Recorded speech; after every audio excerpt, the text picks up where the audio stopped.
Hello, Resound Church. Thank you so much for joining us. We're excited for today's word. But before we dive into that, we want to ask you a favor. If you're on Facebook, can you go ahead and share this video? We have received incredible testimonies of marriages being restored, old high school friends coming back to Jesus, family members who thought that God no longer loved them are suddenly realizing how good God is. So go ahead and do us a favor and share this. Help us share today's gospel.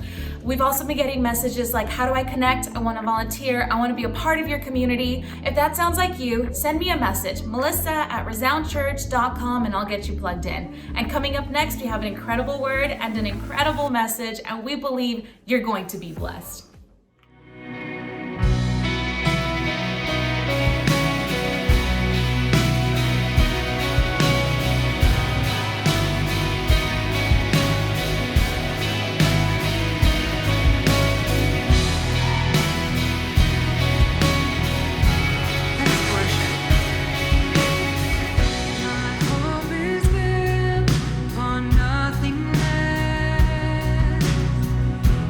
Jesus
doors fling wide, the dead come to life.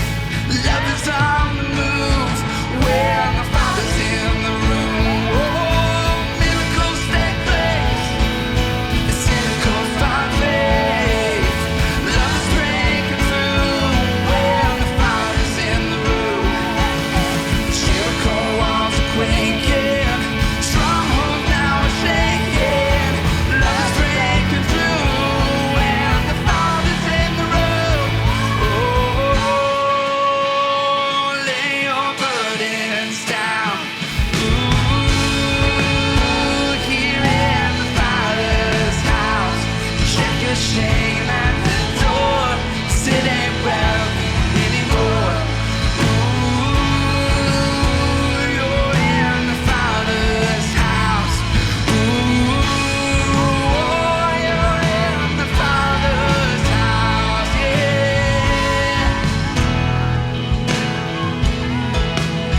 He's for you,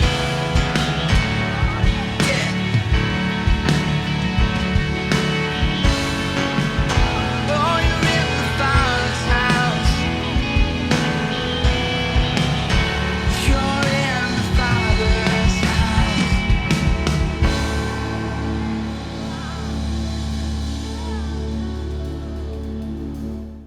Hey everybody, welcome to Resound Church Online Experience. I want to say thank you to everybody that gives so faithfully to Resound Church.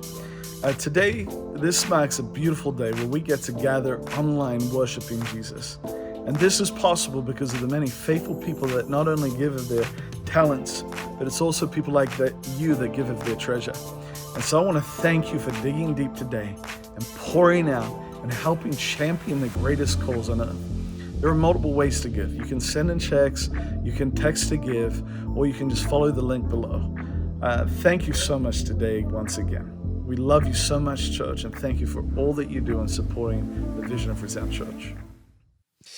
Welcome, Resound Church family. No matter what your expression of church looks like today, of gathering together, if you are by yourself, watching online, if you are with friends and family or in a group, or if you are at one of our live gatherings, I just want to say I am so glad you're here. Thank you for being the church fundamentally and doing what the church does. You know, it's not a building, it is a people who gather around a common mission or purpose and the love of Jesus. And so I'm excited because we are diving into a brand new series of talks called Soul Control. And today I want to build a little bit of foundation for the weeks to come. I believe this is going to speak to and bless many of you, and I think God can use this in an awesome way. And so we're talking about controlling or having a healthy soul. You know, I think a lot of times there's a lot of emphasis on keeping our health up in various ways, whether that's in our body, our physical health. I think there's a lot that talks about the health of our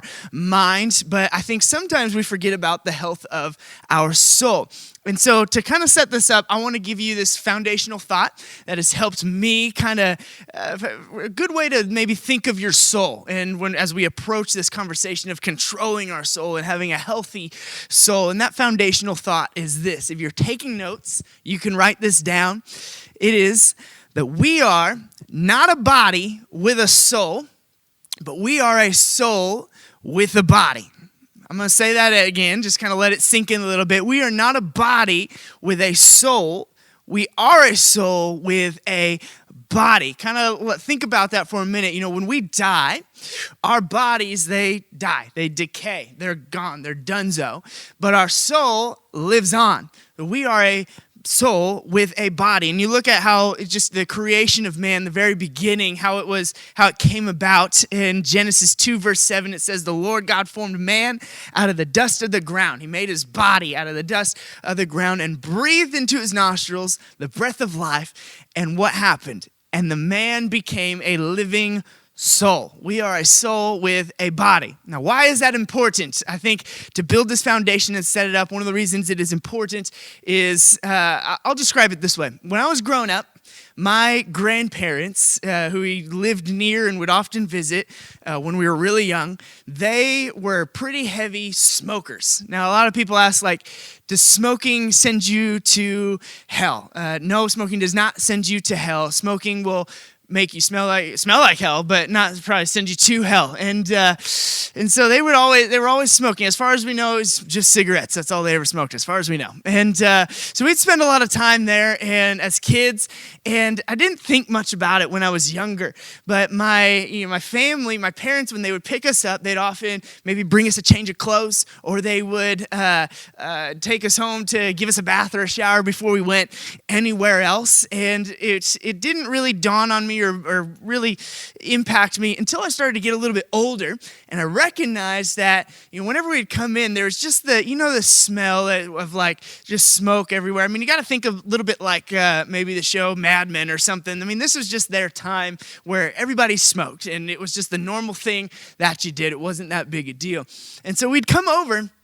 And I started noticing as I got older, maybe the discolor of the walls, and our clothes would start to smell like smoke. And I started to recognize how this was affecting me without me even realizing it. Just by being in it or around it or breathing it in, it was affecting me without me realizing. And I think this is important because I actually think this is how many of us are with our souls, right? With our souls, we are submerged in, surrounded by, immersed in things that impact us, I believe, in our soul without us even realizing it, whether that is culture or the people you are around, the music you listen to, or the things you read, or the news, or whatever it might be. These things, I believe, get inside of us and they impact our souls without us even realizing it. And I think that's why you kind of see this movement or this new thing where people are kind of taking breaks from things like social media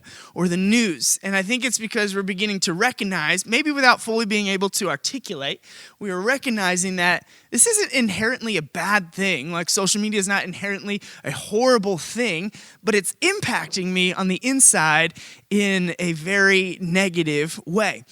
And God's desire for you, for me, for our lives is that we would have a healthy, thriving soul. And in order to have a healthy, thriving soul, just like we do with our mind, just like we do with our bodies, I believe it's important to be aware and maybe even change the things that get inside of our soul. You need a soul detox. We detox a lot of things for our physical health. We do things like we might stop eating or drinking certain things and may replace it with something else. Or even for our minds, you see a lot of people who stop listening to or reading certain things and start reading different things or self-help or whatever it is. We begin to detox our minds and our bodies, maybe a detox from a use of a substance, whatever it might be. But I think sometimes we can forget about our souls. And so what I want to talk about today as we kind of set up this conversation of controlling our soul and having healthy souls, I want to talk a little bit about a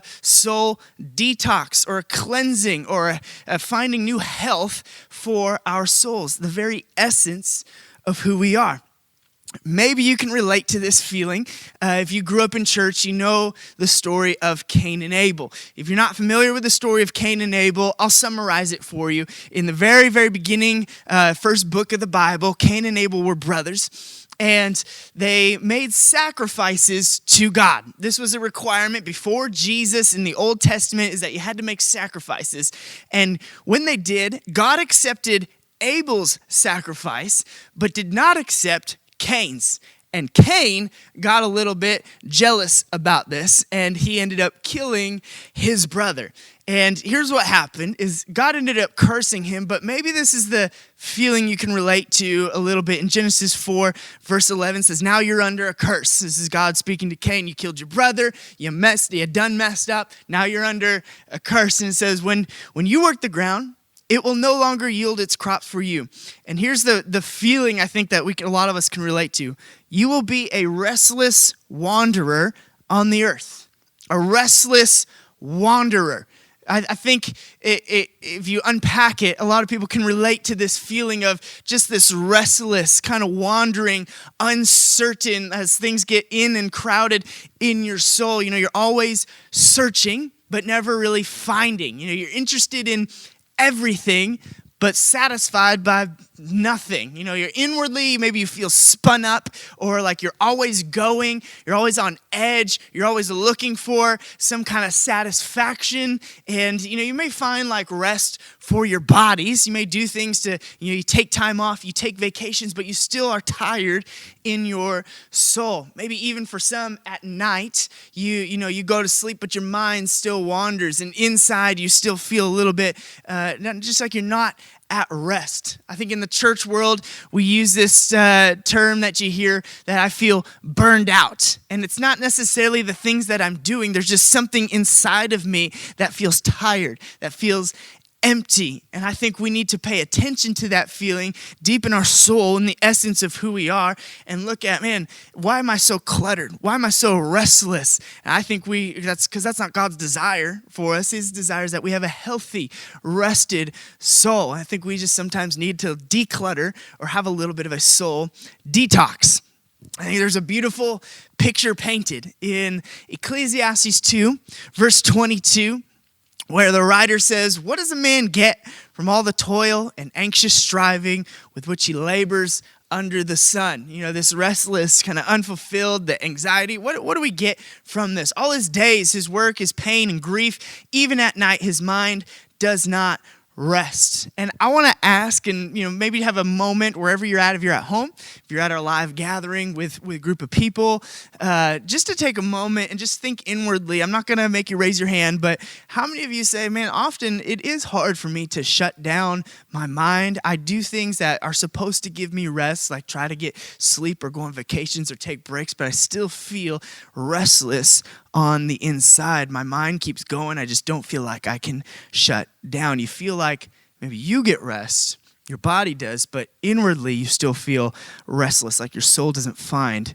that deep rest. I think we could all acknowledge that detoxes and things like that are great for our body and are great for our mind, but I don't think often enough we think about the health of our soul. And so this causes us to ask, where do we find this rest for our soul?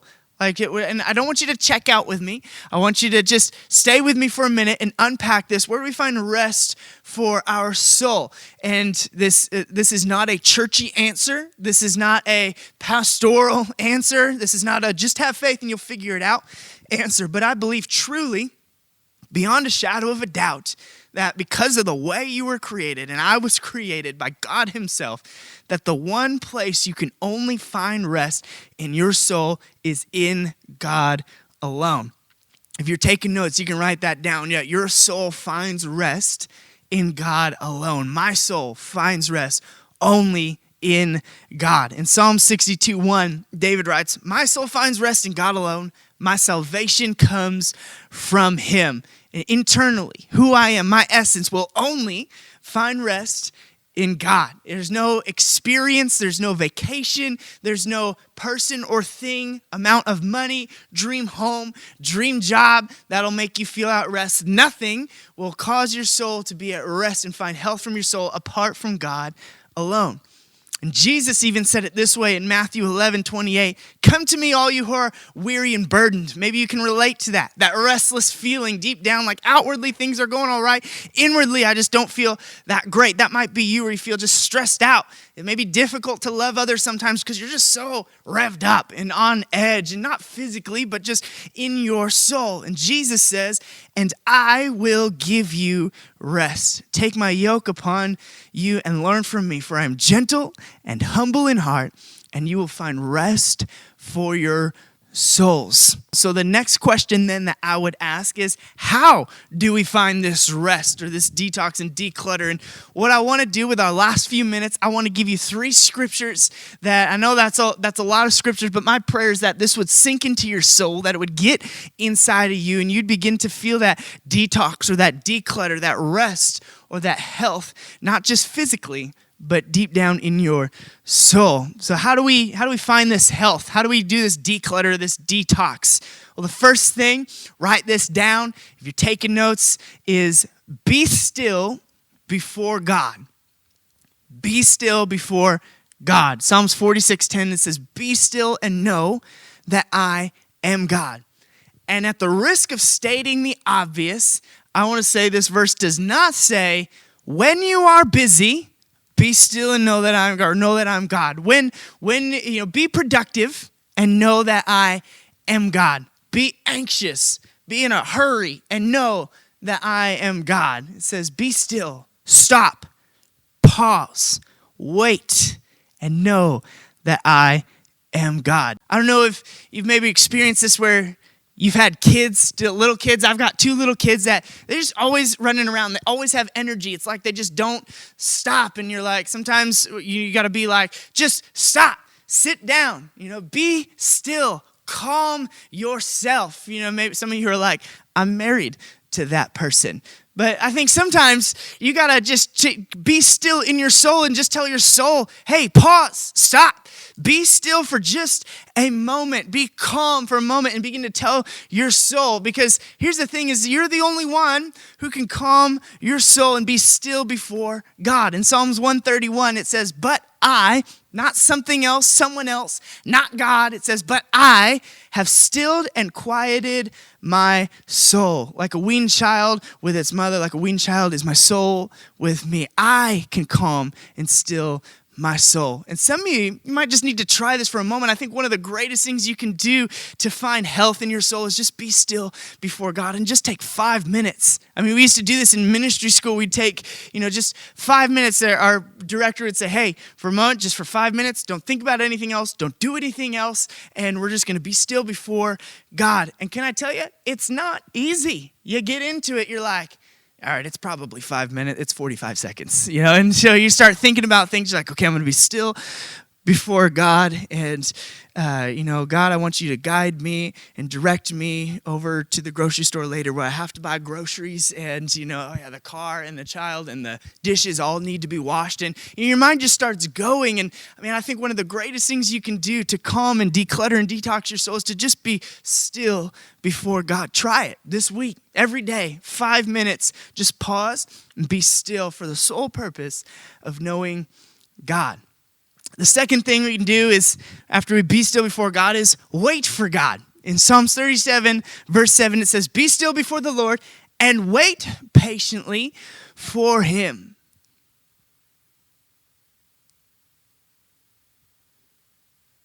I think sometimes we even get uncomfortable with even just a little bit of a pause, like I'm just waiting for him to say the next thing. And, I think we're impatient by nature sometimes. And I often pray for patience, like, God, give me patience. Like right now, I need patience right this moment, right now. But we can be still and wait for God. I don't know what God is saying. Wait for God. In Psalms 130, verse 5, it says, I wait for the Lord. My soul waits. And in his word, I put my hope. My soul waits for the Lord more than watchmen wait for the morning. How does a watchman wait for the morning? Well, back in the day, they'd have watchmen on the wall who would watch for enemies, keep the city safe. And when the sun came up, when the morning came, as they watched for that, then they knew their job was done. Their shift was over. And they knew it would come up because every day since the beginning of time, the sun has come up. And I think it's this beautiful picture of how does our soul wait for the Lord? Just like a watchman waits for the dawn, knowing that it's coming because it has every day since the dawn of time. That's how we wait for God, knowing that he is going to show up, that God is faithful. He has been faithful and he will be faithful. How do we declutter and find health in our soul? We be still before God, we wait for him, and as we do, we reflect on his goodness. Here's the temptation. When we're being still and we're pausing, we're so tempted to think about things that have to be done. the things around me that I need to do, the responsibilities I have. That's just the way many of us, maybe you relate, we are wired. We pause for a moment, we start thinking about all the things. But I want to encourage you, as you are still before the Lord, as you are decluttering your soul, to not think about what has to be done, but to begin to think about what God has already done in your life. Reflect on God's goodness. In Psalms 116:7, it says, "Be at rest once more, O my soul, for the Lord has been good to you." He has been good to you. Reflect on what he has done, his goodness, his grace, the answered prayer. It says, "For you, O Lord, have delivered my soul from death, my eyes from tears, my feet from stumbling, that I may walk before the Lord in the land of the living." No matter what the season is, you can still, your soul, wait on God and begin to reflect on his goodness and the ways he's been faithful in your life. Reflect on the provision when you didn't know what was going to happen or how things were going to turn out, and God was faithful and God came through and God provided. When you were praying for a miracle, for an answered prayer, and it happened only by God. There's no other way but by the grace of God. Man, if you're a follower of Jesus, you could even just pause and reflect on the fact that he has forgiven you, that he doesn't remember your sin anymore. You're a new creation. He has forgotten your sin. He doesn't hold it against you. And that should bring you peace and detox your soul and declutter your soul, knowing that you have a good God, a good Father who has thrown your sin away and does not hold it against you anymore. You can reflect on who he is. He's the beginning and the end. He declares, "Look, I will bless you when you come and bless you when you go. I've got plans to prosper and to bless you, not to harm you." He's faithful yesterday, and he'll be faithful again today, and he'll be faithful again tomorrow. I think most things, this is what I would throw out to you that I want to encourage you with this series as we're building this foundation for the next few weeks.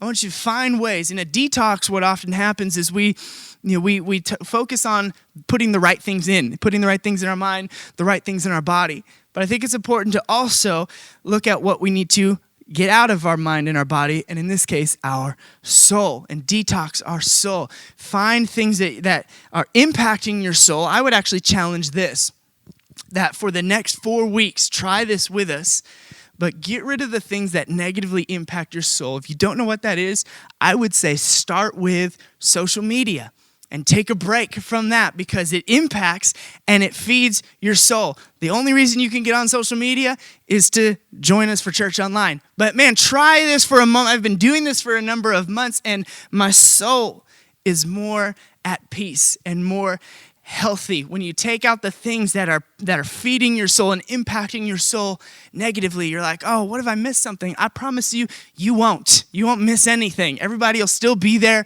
when you come back, if you come back. And maybe you're like, "I don't have social media, so I'm good." Maybe you need to take a break from watching to reading and listening to the news and letting that negativity and the fear get inside of and impact your soul. And you're like, "Man, that's really uninformed. What if I miss something?" Can I promise you, you won't miss anything. I haven't watched or listened to or read the news for a number of months now. And here's the thing, if it's important, you'll hear about it. And I have people I ask, like, "Hey, is there anything happening in the news today?" You know what the answer is 99.9% of the time? No, nothing new really. It's still the same old stuff. Man, you just take this moment to detox, to declutter the things that are impacting your soul and begin to fill it with being still and waiting for God and reflecting on his goodness. God doesn't want us to live tight and wound up and restless in our souls, but by his help, his power, we can live at peace and have a healthy soul, not just a healthy mind, not just a healthy body, but a healthy soul. And what I want to do is just for a moment, wherever you're at, if you're at home, I want to give you just 1 minute to practice this. And what I want to do is, I think a lot of times we can talk about this, be like, "That's great," and then we just roll into our day and not think about it. But I want to give you just a moment here to be still and patiently wait and reflect on God's goodness wherever you're at. If you are at our live location, if you are by yourself, if you're in a group, would you just take a moment and just pause, close your eyes if you have to so you're not distracted, be still before God and reflect on his goodness.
God, as we're still before you, reflecting on you and your goodness,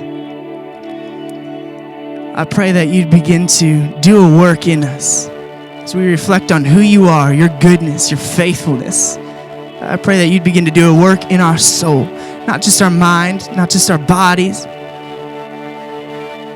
God, but in the essence of who we are. God, I pray as we're building this foundation, building on this conversation of having a healthy soul, God, I pray you do a work in us. And just as in your word it says, draw near to me and I'll draw near to you. God, I pray that as we intentionally draw near to you and quiet ourselves, still ourselves, God, that you would draw near to us and we'd sense your presence and we find rest and health in our souls. God, we thank you that you are faithful, you have been faithful, and you will be faithful. In Jesus' name. Amen. Thank you for joining us today. Thank you for sharing today's message. And thank you for all of your donations. They have helped so many families. We cannot wait to see you next week. And remember to get connected. Send me a message, melissa@resoundchurch.com for prayer at resoundchurch.com. And our giving link will be posted in the comments below. We hope you have an incredible week.